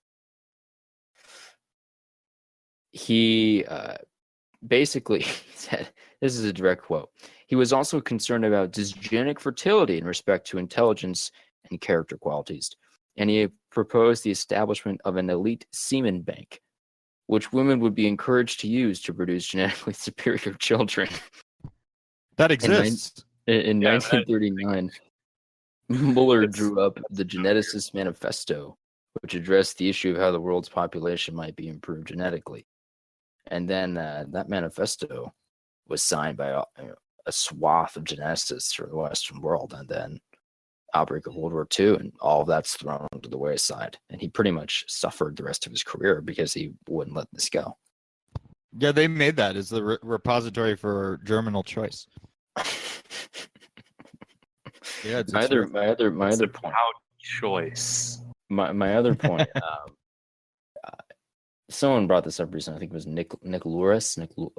He's kind of one of our guys. He's a Christian reactionary blogger in our general sphere. He pointed to a review in the New York Review of Books of one of my more favorite recent books, Scale, by Geoffrey West. And the title of the issue is The Key to Everything. But there's an interesting point that he makes about genetic drift in relation to cities versus villages, and the concentration of people within cities is an immensely dysgenic phenomena. So he is pointing out criticisms, and he says, well, West doesn't bring up enough on the laws of scale in genetic drift or negative scaling. And this is a direct quote, big fluctuations of the average happen in isolated villages far more often than in cities. On the average, people in villages are not more capable than people in cities. But if 10 million people are divided into 1,000 genetically isolated villages, there is a good chance that one lucky village will have a population with outstandingly high average capability. And there's a good chance that an inbreeding population with high average capability produces an occasional bunch of geniuses in a short time. The effect of genetic isolation is even stronger. The population of the village is divided by barriers of rank or caste or religion. Then he says, he basically rattles off well-known cities that produced intellectual revolutions, as he calls them. Jerusalem around 800 BC, Athens around 500 BC, Venice around 1300, Florence around 1600, and Manchester around 1750. These places were all villages with populations of a few tens of thousands divided into tribes and social classes with even smaller populations. In each case, a small starburst of geniuses emerged from a small inbred population within a few centuries and changed our ways of thinking irreversibly. Basically, the best way to ensure a good eugenic outcome is to not bunch everyone together in these big cities, even if they're all maybe relatively high IQ. We know they're not. But even if they are, it is fundamentally dysgenic. It's an anti-monoculture argument that would be totally in line with what Taleb or Kanye West are pushing. Yeah, or just people, or just like hippies who don't like Monsanto. I mean, it's the same stuff. It's like, why do you want to have this amalgamation? And I'll be honest with you, a lot of those hippies are relatively smart guys. Yeah, honestly, like a lot of them, if you get them out of their sort of like social peer pressure system, that they'll agree with you. They're not that stupid. Women are more afraid to admit these things, but I've had some success with kind of left wing men who can understand what we're talking about. You know what this is? There's Gregory Clark posed in, well, maybe not in Farewell to Alms, but in one of his lectures. He wondered why it was that Shakespeare was produced from an English population of only maybe 5 or 7 million people. Mm-hmm. And maybe it's because Shakespeare was from some random town wherever he was from, and this town just happened to have, the distribution of English towns. This was way out in the far right of the bell curve, perhaps. Or Chaucer, long before Shakespeare. The Beowulf poet. Right. Yeah. The Anglo-Saxon population, even without Shakespeare, there was an immense institution there for that kind of cultural achievement. He was, Shakespeare was a mean of 132 as well. Yeah. Not starting out in the hole, right? The British, I thought that the English, I thought they had it was always normed to 100. Well, every group is normed to 100. You got to compare them to something else. But the English and the Nords, they usually stack up at like 103 when they're compared to some general European population. So it depends when you take the snapshot. Yeah, sure. I mean, I'd seen figures that put the Germans at 103 and the English at 100. So the Germans are a little bit ahead of the English, which seems right. But it changes. World War I could totally move those numbers. Do we want to actually kind of talk a little bit about what IQ is metaphysically supposed to be, or should we just kind of skip that? Maybe briefly. I mean, you can go into it if you want, Hank, but it's a bit of a rabbit hole. I would be afraid of going in circles, but if Hank, it sounds like Hank has a thesis. Yeah, just give your take. Yeah, so the technical explanation is basically a lot of the tasks, just a lot of tasks. Performance is very highly correlated. And if you sort of plot out a lot of the kind of data points of like scores on various things, like the amount of income that you make, your reaction time, the number of words that you have in your vocabulary, how many digits you can memorize. SAT score, ACT score. Yeah. Well, even if you just look purely at kind of very empirical things, not measures, if you plot all of these things, they end up kind of forming like an oval.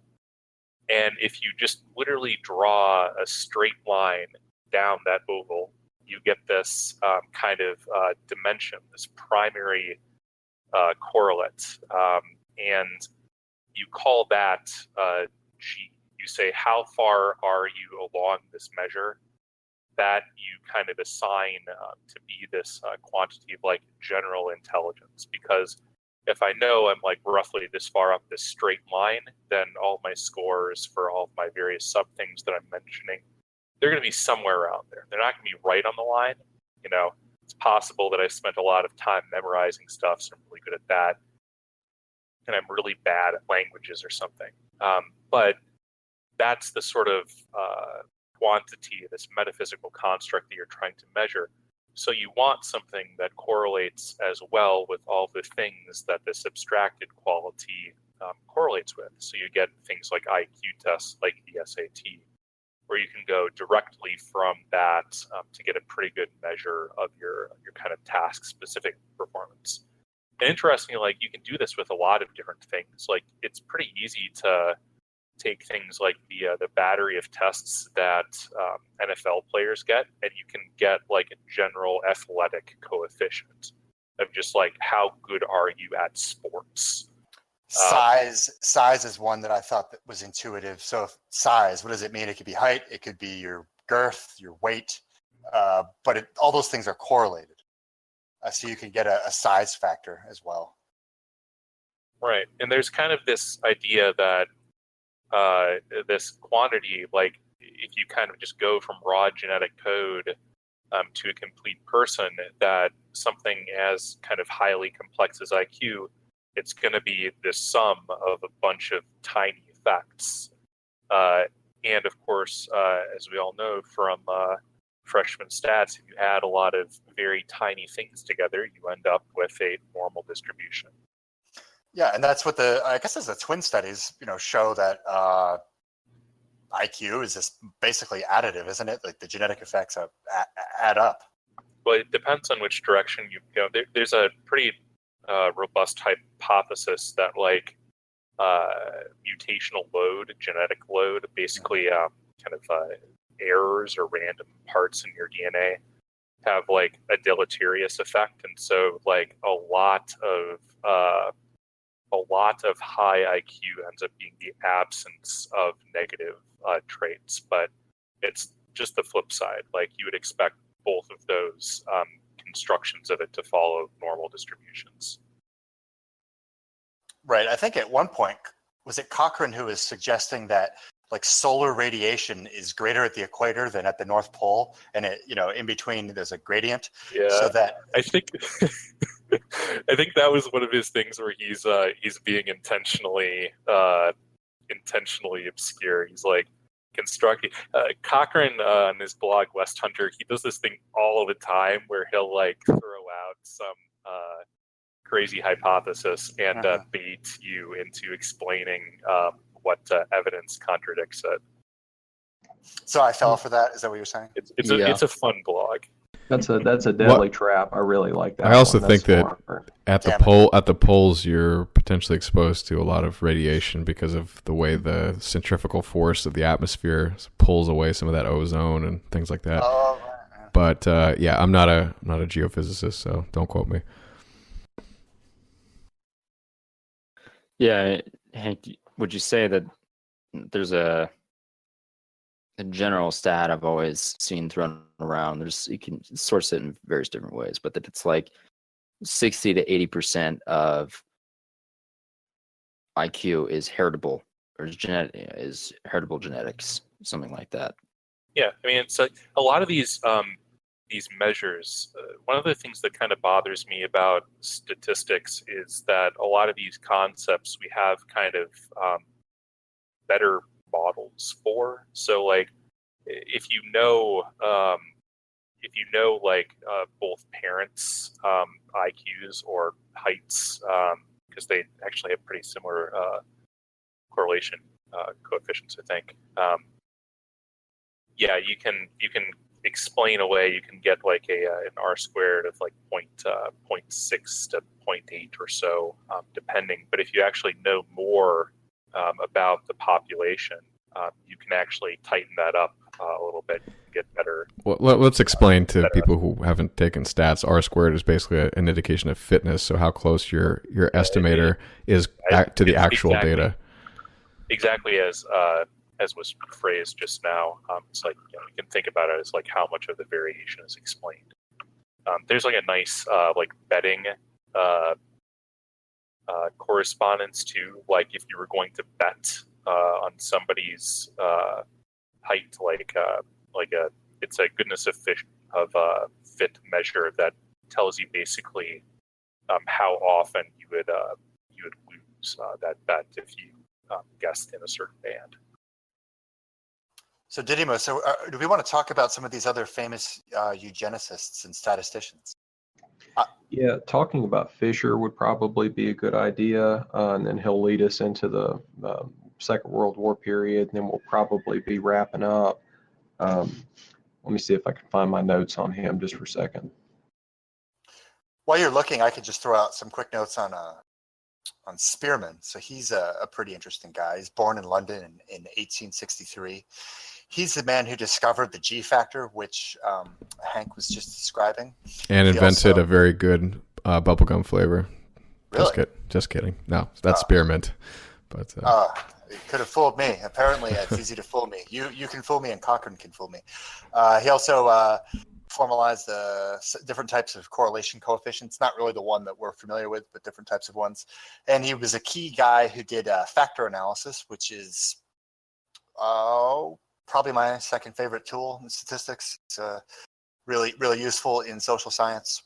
And most interestingly, I thought, was that he served in the British Army in the Munster Fusiliers for 15 years before he got his PhD. So I guess he was, in his early 30s when he retired from the British Army and decided to become well, I'm not sure where he got his PhD in, but some sort of professor. What is factor analysis? So factor analysis allows you to decompose things into different scores, essentially, that will allow you to get back to the original data set. So if you have a data table of n columns, you can extract the first factor, the second factor. The first factor will always explain the most variation. And I'm really talking about principal components analysis, but they're so similar that it's fine. And basically, there's loading weights that allow you to get back to the original data set. So it's a way of simplifying a very big data set. So it's like finding what factors to put into your regression. And it uses beta weights or whatever they use. I mean, not even necessarily a regression. You certainly could use them in a second model after that. But it's just a way of finding out what is relevant. So if people are familiar with Jordan Peterson, he's always talking about the big 5 personality traits. Those were discovered and validated by factor analysis. So we can say that conscientiousness and neuroticism, what are the other ones? Anyway, those big five, those are real because in factor analysis, that's how they come out of the data set, the questionnaire of how people respond to these personality questions. And so they're predictive, and if they're predictive, then they're real. That's sort of how statistics works. Makes sense. Yeah, it's like asking somebody 100 questions and then you put it through PCA or factor analysis to see which of these questions are associated with other questions to the extent that they are associated with other questions and that they reliably elicit the same response over and over again from the same individual or different people, then that means that they're referring to something real, that there's a concept behind all that. Okay. All right, so Fisher. Fisher's another one of these precocious kids who's born into the upper middle class. His dad had quite a bit of money. They came from he had a big family. He had a bunch of brothers and sisters. He had a problem with his eyesight when he was a kid that he seems to have inherited from his mother. So instead of learning his mathematics in the traditional way and sit in front of a book the whole time, he had to do a lot of verbal mathematical training, and then also geometric stuff, having to imagine shapes and different forms. And that seems to have helped him later on in life because he was particularly innovative. He often came up with different innovations that other people just didn't think of. And starting in 1912, he was at, I believe it was Cambridge, and he started a eugenics society for the undergraduates. And they had about 100 people there. They had Leonard Darwin come and speak in 1912, which was Darwin's youngest son. And he ended up being Fisher's mentor and promoting him in his career later on in his life when, or in his middle period when Fisher was having trouble finding a job. Fisher had a brother that was killed in France in World War I. So he is, you can place him pretty clearly in this group of people who had a reason probably to be angry at the Germans, right? But they really didn't anyway. Like Fisher was never pro-war in World War I or World War II, and had a lot of German friends and kept up contacts with people in that country. So I guess I wanted to emphasize one thing, which is a difference between this upper middle class British professional and the Anglo political elite. On the show, you guys have, properly bashed on the Anglo political elite for all the horrible things that they've done. And I would like to rehabilitate, some of these guys who are these eugenists and statisticians, because I see them as coming from a different group of people with different goals. People who can do math are, they're just better people, I would say, Winston Churchill couldn't do math. I wouldn't generalize that harshly, but I think it's joking. helpful. Yeah, okay. I was trying to joke. Well, Winston Churchill certainly couldn't do math when he was counting the number of soldiers, right? Yeah, Gallipoli. Yeah, Gallipoli, for example, or any of this stuff. One question. So please continue. No, go ahead. So one thing I'm wondering here is we're hearing a lot about these early eugenicists, and they're all English. There's no Germans involved. The Germans are busy inventing aspirin and other chemical processes and steel and all these other things. Does anyone have any explanation for that? Like the big bad Germans, the evil progenitors of the National Socialists, they don't seem to have been interested in measuring humans. It seems to have been an entirely Anglo phenomenon, not even Scottish or Welsh.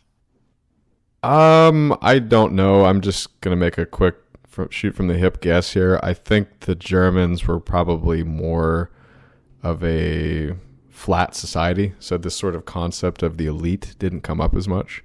They also didn't have an empire, so they weren't exposed to this ridiculous diversity that the British probably were.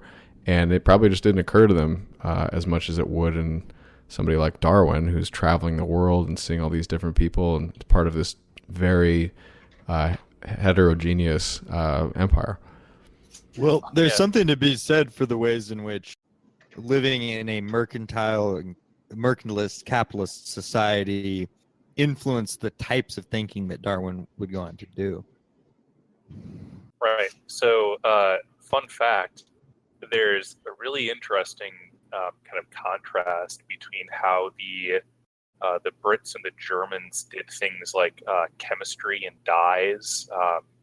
So the Germans just kind of sat down in the lab and tried to kind of come up with this very systematizing, almost continental philosophy, like, okay, well, we take the coal tar and et cetera, and pretty soon you have yellow number 5.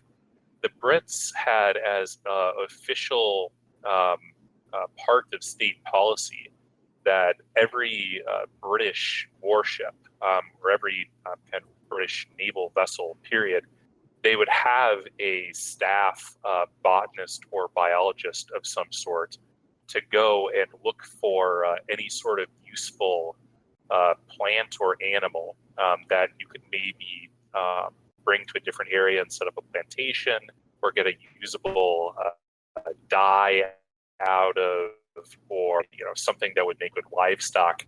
So they were very interested as a matter of official state policy in the issues. That's why Darwin was on the Beagle. Right. This is shown in a pretty good movie, Master and Cat, who beat up the hotel guy with the phone. What's his name? Master and Commander, you're talking about? Yeah, the film. Russell Crowe. Russell Crowe, yeah, a great a pretty good Russell Crowe film. As far as one of the differences between why we don't hear about the Germans as much is, one, because of the propaganda after World War II, all the anti-German stuff, and really, World War I, I'm sure it goes all the way back to then. But a couple of these guys that I found, they were writing books with titles like Racial Hygiene, and I could not find any translation of those into English. So it very well could be the case that these guys were working on similar stuff. It just never came into English. so therefore we don't know about it. And to give one really strong example of this, Fisher had a friend who was a German geneticist and eugenist, and his name was Ottmar Freiherr von Verschuer, something like that. And that guy had Joseph Mengele as a student. So that kind of puts that guy's research completely in the dustbin of history, right? Yeah, well, he probably didn't invent something as basic as factor analysis or the correlation coefficient either. I mean, that's one thing to make it absolutely clear, is that these were the guys who invented or discovered the core of modern statistical analysis that's used like in so many industries. Like, they really were world historical geniuses. I think that's not too strong a statement. No, not at all. That's completely accurate. But you basically, if you just stop modern statistics around like 1920 or so, you can get like 90% of the current stuff that we use those techniques for, as long as you happen to have computers available. Yeah, I mean, now it's just like the industrialization of statistics with computers. I don't know what really has come about that's all that insightful from a mathematical point of view. Logistic regression would be the only one I could think of. That's from the 50s. You had like linear discriminant analysis, which was kind of the less, I guess, highly refined version of that. Like that was a Galton or Fisher invention. Yeah, a lot of the stuff that's come later has really just been filling in the gaps and dealing with the assumptions and trying to improve on those methods. But you know, the judgment is like when you simulate data, you know, and run a lot of stuff through these newer models, the improvements are, you know, sometimes quite, you know, embarrassingly small, really. So I would have to say most of the important stuff was done in the first half of the 20th century.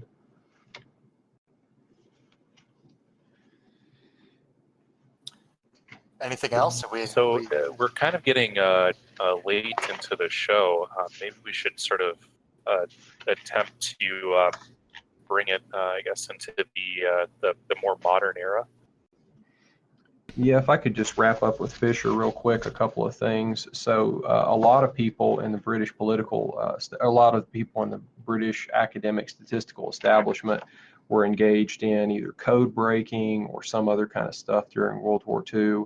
Fisher was completely isolated. They actually shut down his department and packed all of his people off, and he even got into a fight with one of the employees there because, you know, they were trying to keep his people from coming in to get their stuff or whatever. So it was speculated in his biography that his daughter wrote, which I read, that this was because he was so friendly to the German eugenists, or because people in his departments had some kind of suspect political leanings. But in 1941, I think it was, they wouldn't even let him leave the country. Now, he had been in America in 1936. He went to Ames, Iowa, and got on really well with all the people at the agricultural department there. When he returned in 1946, after the war was over, his daughter in the book described it as being kind of like a different country, like the mood had changed. So Fisher's ideas, even though they really liked his statistics and he was a famous guy, something about him was no longer, didn't have the same currency, or didn't fit in with American culture in 46 like it had in 36. So things were already changing pretty quickly by that point. I'd like to add maybe a closing thought about some of the fears in the sort of popular culture about eugenics, and some of the, I think, the valid concerns, not necessarily, you know, my disagreements with them. I would say that eugenics comes down to whether you like it or not. I think what it comes down to is who has control of it, and if you have any control of it, especially. I think the popular fear of it is that it is going to be controlled by someone else to their disadvantage.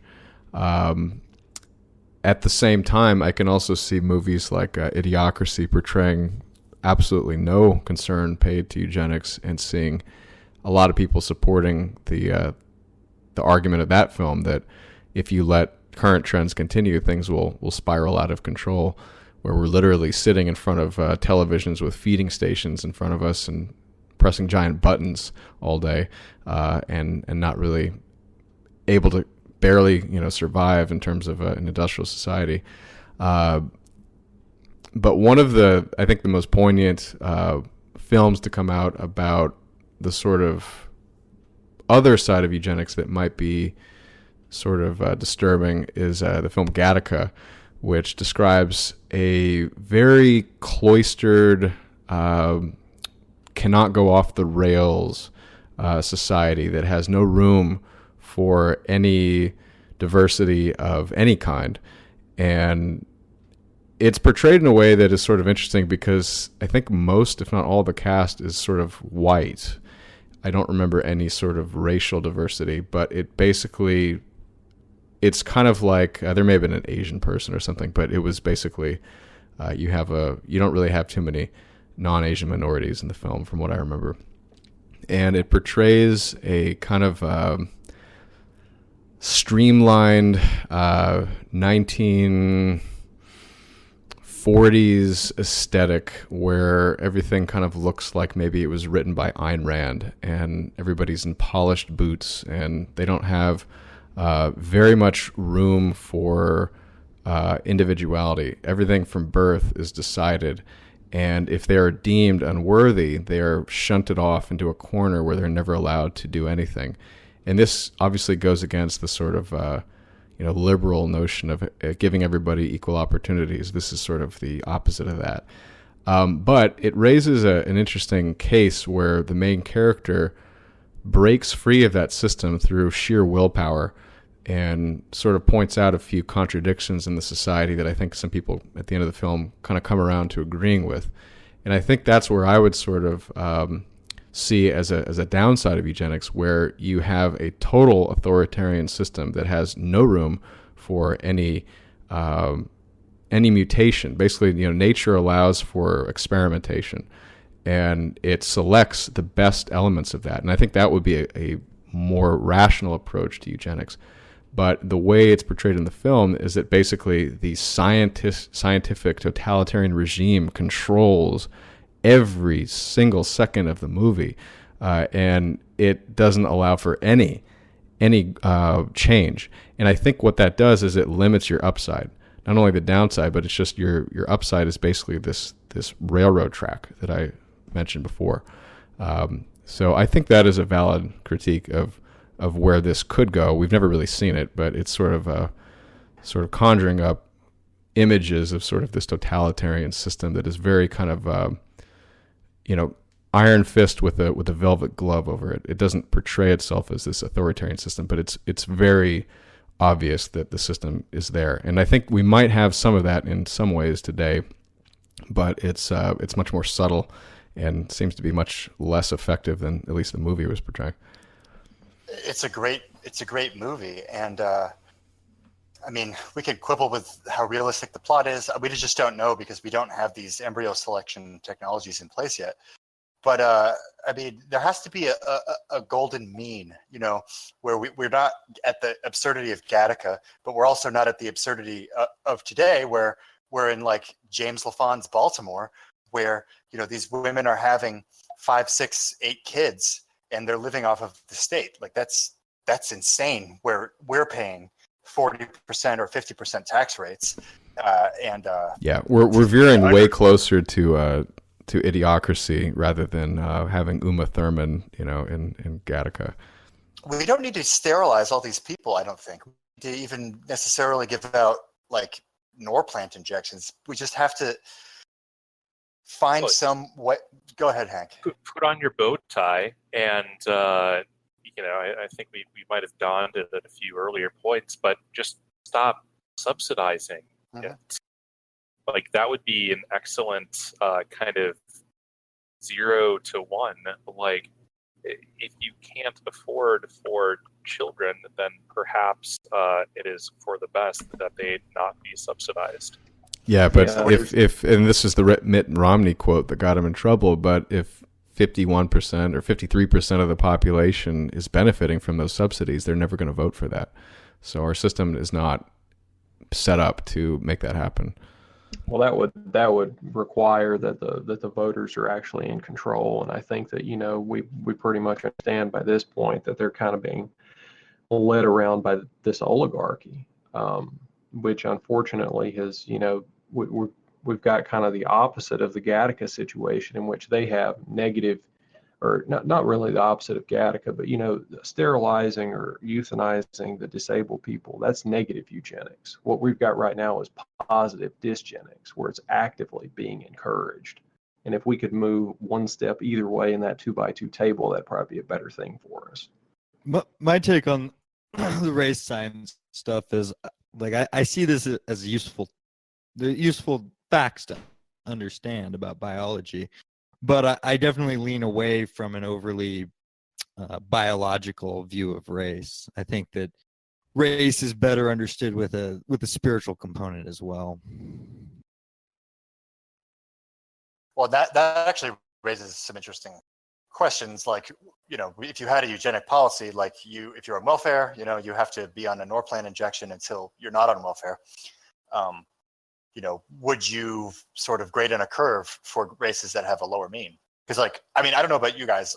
Maybe at some point we can come up with some way to sort out who owns what parts of North America. But I wouldn't want to sterilize people because they're not up at the white mean of IQ. That I wouldn't feel comfortable with that.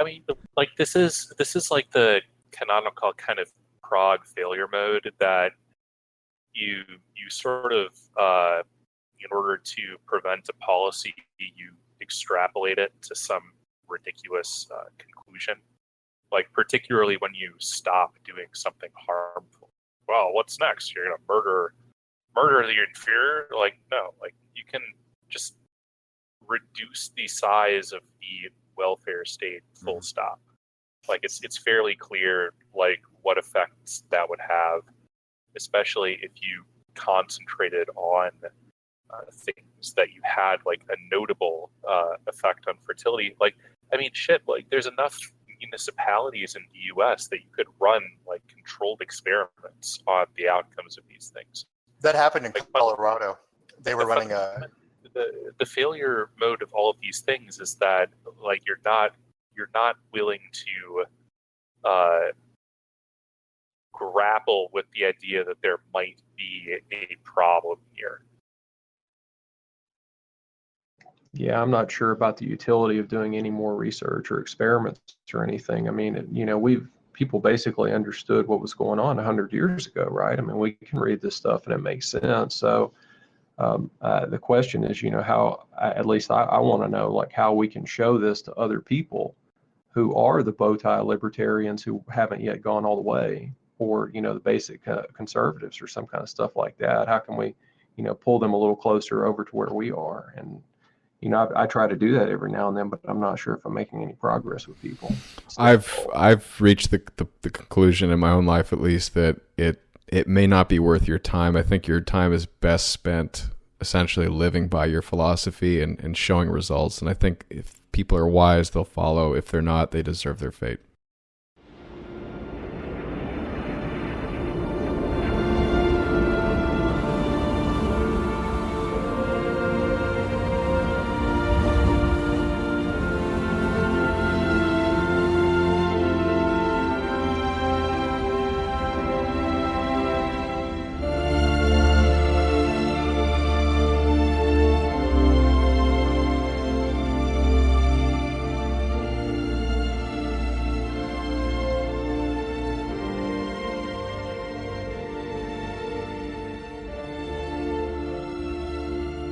For someone who was never meant for this world, I must confess, I'm suddenly having a hard time leaving it. Of course, they say every atom in our bodies was once part of a star. Maybe I'm not leaving. Maybe I'm going home.